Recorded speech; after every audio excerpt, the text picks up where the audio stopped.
Friends, you may ask, in these days when there is so much sorrow and pain, how can we rejoice? How can we be joyful? It is not possible. So now from Habakkuk chapter 3 and verse 17 and 18, we are going to see how the Bible teaches that the joy of the Lord, experiencing the joy of the Lord, does not depend on our circumstances. We can experience the joy of the Lord even in the midst of this sorrowful situation. That's the truth of the Bible, my dear friends. Now let me read to you Habakkuk chapter 3 and verse 17 and 18. The Bible says, Habakkuk chapter 17, it says, though the fig tree may not blossom, nor fruit be on the vines, though the labor of the olive may fail, and the fields yield no food, though the flock may be cut off from the fold, and there be no herd in the stalls, yet I will rejoice in the Lord, I will joy in the God of my salvation.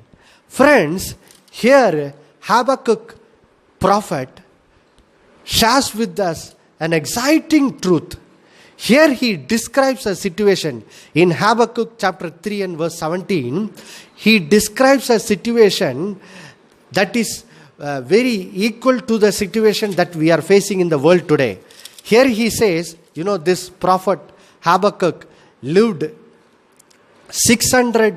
nearly 600 years before Christ, around BC 600. So he lived in the land of Judah. And so here he describes a situation which he faced in his times, in his land.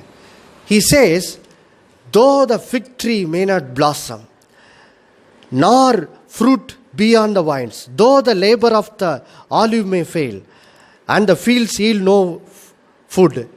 You see, here he talks about the things that the people in his times needed so that they can eat food and also so that they can labor and earn an income.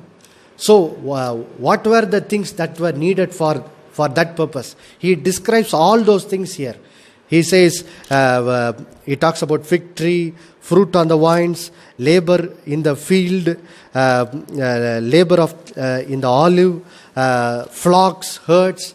All these were things that people needed in his times to live and earn an income. But he says here in Habakkuk chapter 3 and verse 17, he describes a situation where everything in the land has failed. There is no crop in the field. The fig tree has failed. There is no fruit in the vine, which means there is no food to eat. And then there is no way to earn an income so that they can live. It says, though flocks may be cut off from the field, and there be no herd in the stall. There is no livestock, goats and sheep. Everything is gone. He describes a situation that we can see in a desert. In a desert, everywhere we look, it is only sand. It is only filled with the heat of the sun. There is no good thing that we can see for miles and kilometers in the desert. He describes such a situation. A complete destruction of crop and livestock in the land.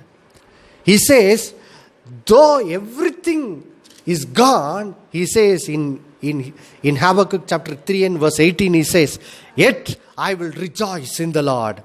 I will joy in the God of my salvation. Friends, how can this prophet rejoice in such a sorrowful situation? But the prophet Habakkuk says, even though everything is gone, I will still rejoice. I will still joy in the God of my salvation.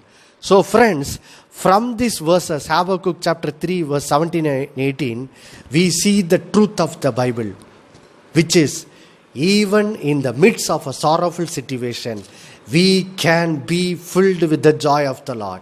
We can rejoice. Yes, friends, that's what even Apostle Paul describes in Philippians chapter 4 and verse 4. There he says, rejoice in the Lord always. Again and say, rejoice. You know, when Paul wrote those verses, he was in the jail for preaching of gospel. You know, normally for people in the prison, you know, people from the outside will go and comfort them. But Paul, writing from prison, from jail, he says to the people on the outside, he says, rejoice in the Lord. From this we understand that when the Bible says, rejoice in the Lord, you know, it does not depend on our circumstances. We may be filled with sorrowful circumstance, or we may be faced with joyful circumstance. In every situation, we can be joyful in the Lord. This is the truth of the Bible. So this is the second